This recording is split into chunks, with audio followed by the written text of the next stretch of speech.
21,269 names signing a petition saying that they protest the annexation of Hawaii to America, because this question had been brought to Congress again in 1897 when McKinley became president. And so, again, this is right. You're not jumping on an airplane. You're not shooting across the island on a car. There's a lot of time and energy and effort just to get the message, right?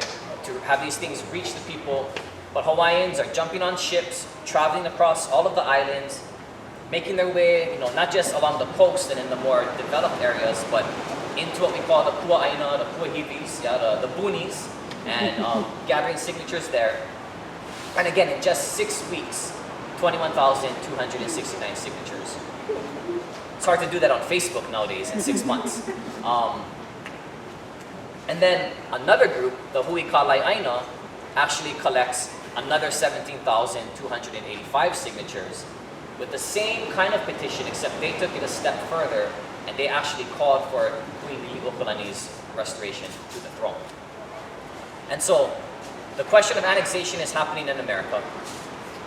It seems like it's going to pass. McKinley is in there, they want it, until the Queen and these people arrive in America. And for the first time, the American government, those who are in power at that time, at least according to their words in the Hawaiian language newspapers, say that this is the first time that they've met Hawaiians, real Hawaiians. They never knew Hawaiians were against annexation. They didn't know Hawaiians didn't want to be a part of America. All they knew was the narrative that was being given to them by the American businessmen and those who were in control of the government at that time, who had the money and the means to get there. And so, when they arrive there, they're only a couple of votes short to ratify the treaty. You only need 60 votes, right? They have about 58 at that time. They spend, the Queen's there for over a year. This group of people who gather these petitions, they're there from November until late February, so 4 months. By the time they leave, they were able to drop that vote count from 58 to 47. And so there was not enough votes to ratify the treaty, so the annexation of Hawaii failed again. One, due to the efforts and the organization of the people, but also due to the efforts of the Queen. And so, a couple months later, you have the Spanish-American War break out, and America wants, even more now, a military outpost in the middle of the Pacific. And so they pass a joint resolution, which doesn't require the 2/3 vote. It doesn't, or that majority vote. They require less votes. And so for that, they actually, through the Newlands resolution, they claim to annex Hawaii to America. Right? The same kind of resolution that established Martin Luther King Day. Right? If I love Martin Luther King, but if I don't celebrate the day, nothing's going to happen to me. Right? It's not an enforceable law. But yet, they use that to annex Hawaii to America. And so that's where this resistance and this lack of consent comes from, not only from that time, but even to this time. There's still, I'd say, a respectable amount of Hawaiians who have not forgotten these stories, right? And because they haven't forgotten these stories, they haven't forgotten how their ancestors felt about certain things, and many of them feel the same way about those things. I received this book my junior year in high school. My Hawaiian language teacher brought it in. I asked him to see it. I had 7 minutes between class ending and the next class starting. Just looking through really quickly, looking through kona. And within a few minutes I found my great-grandfather, Kaho'okahi Kanuha, who is actually one of the founders of Kaho'okahi. And then so I went, got my own copy, and then all these notes, all my different kupuna who signed their name to this petition. And so that's why, in my mind, that's why Liliuokalani is so revered today, because she's not just an ali'i, but she's an ali'i that represents really Hawaii as a whole. Right? Where other ali'i are more attached to a certain island or a certain district, she was the symbol for an entire people, an entire country. And so to remember Liliu is to remember as a queen, is to remember the country that she was a queen of. To remember that country is to remember the people who made up that country. And to remember the people who made up that country is to remember their names, their histories, their stories, their language, their culture, so on and so forth. And so that's kind of what I wanted to share today, is when we remember Liliuokalani, it's not just, oh yeah, because she was the last queen. Oh, red flag, like, what do you mean? How come? Right? What happened? Why was she the last queen? How did that go down? And so it's not fair and it's not honorable to her to just say, oh yeah, she was the last queen. So there's a huge, I mean, I'm giving you guys like the Cliff Notes version, right? But there's really thousands and thousands of pages of documentation from Hawaiians that tell this story, right? And so for me, when I think of her, I think of the country that she represented. I think of the people, that she represented. Their ways of life.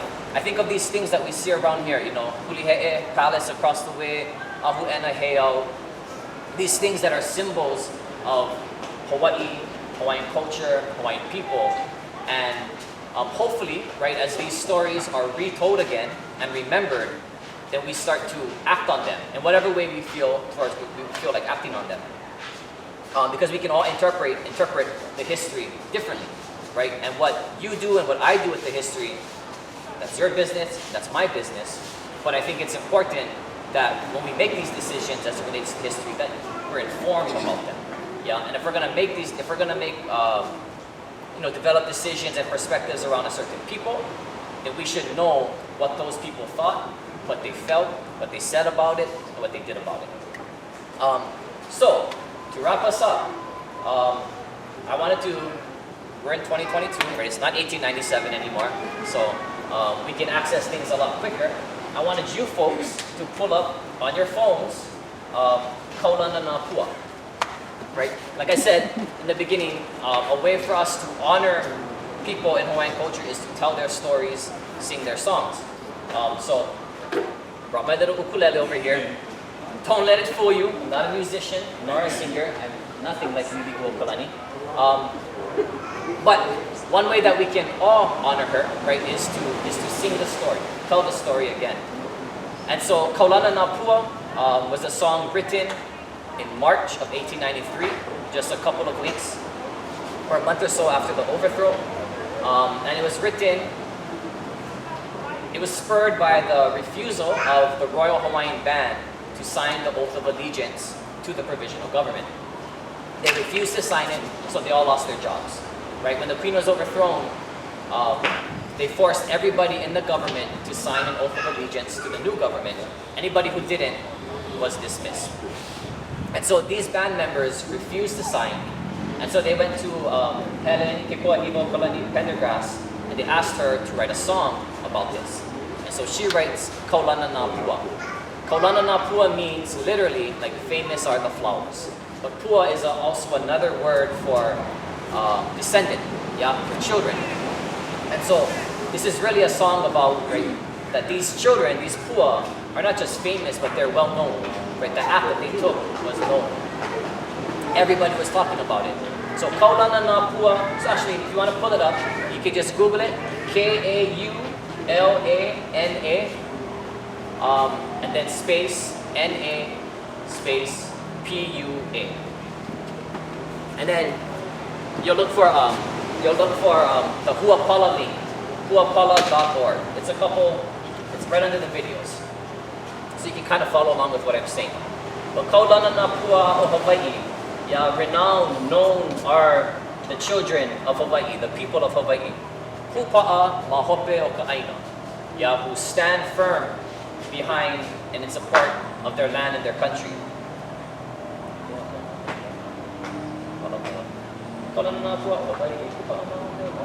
Hikimai ka'elele o kaloko ino, the representative of evil intentions has arrived.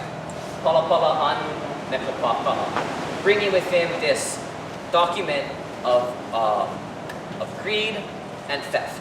Okay, that's the way they looked at it. Pane mai Hawaii mo pua kiave. Hawaii responds. Kokua mai, kako'o mai, pane mai Hawaii mo pua kiave. Kokua na hono. Kokua na hono o Pi'ilani. The people of Maui support. Kako'o mai Kauai o Mano. Those of Kauai Mano Kalani po, they're supporting as well. Pa'apu me keone o Kapui Heva. Solid all together with those from the shores of Oahu. A'ole mako, a'ole a ikaw I ka pulima. Maluna o ka pepa o ka enemy. We have never given our signature and put it on the paper of the enemy. And talking about them not signing that oath of allegiance.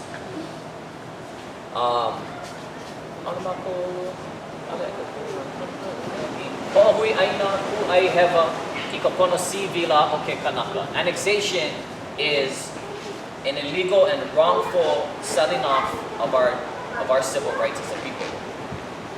A'ole mako wa e mina I ka pu'ukala o ke aukuni. We don't care at all about the money that the government wants to throw at us, right?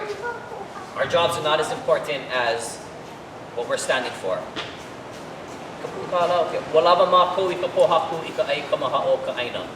We are satisfied with rocks. Oh, mahalo. This is my son. Yeah, literally that we would rather eat rocks than take the American money and be sold out. And then lastly, right, which is why we'll grab this song, Mahope Mako Liliuokalani. Yeah, we stand firm and we are supportive of Liliuokalani. Mahope Mako Liliuokalani. Aloha ai ka pono ka aina. Right, and we will be that way until the righteousness of the land and country is restored. Haina ia mai ana kapuana, kapupoe I aloha I ka aina. Yeah, let the story be told, let it not be forgotten. This story about the people of the land. Yeah. And so this is a song that is, if you had to say like, what's the most popular Hawaiian song, I'd say Kaulana Pua is probably like right up there on the list. Because it has a nice sound, it's pretty melodic, but not everybody, again, unless you really have an understanding of either the history or Hawaiian language, it's just sounds to a lot of people. But it's saying, right, that even if whether you sing it 100 years ago, you sing it today, you sing it 100 years from now, right? Mahope mako o Liliuokalani. If you never get anything in those first 4 verses, before I get into the ha'ina, let me tell you, we are steadfastly behind Liliuokalani. Okay? So, to close it off, we're gonna sing this song for her. Right?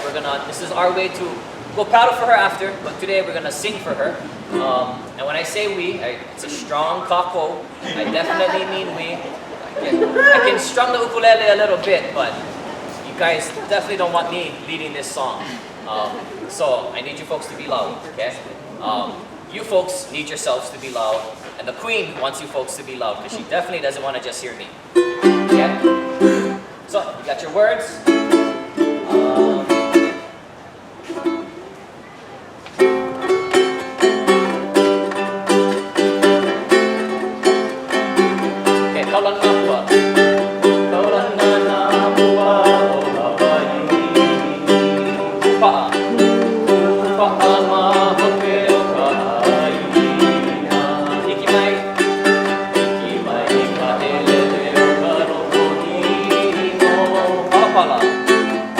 Allah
e makoa e mina mina.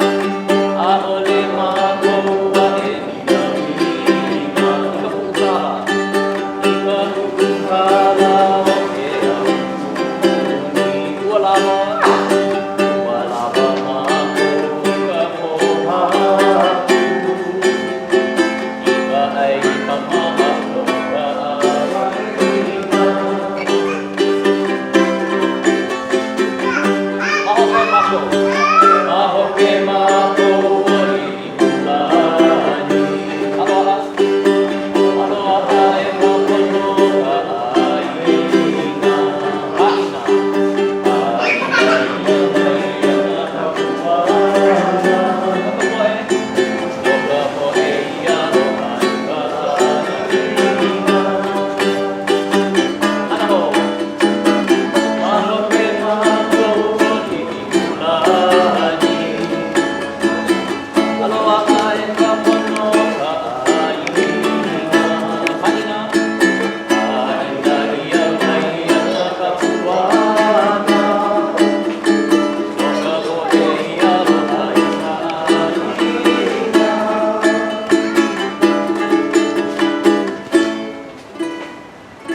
Kaulana na pua.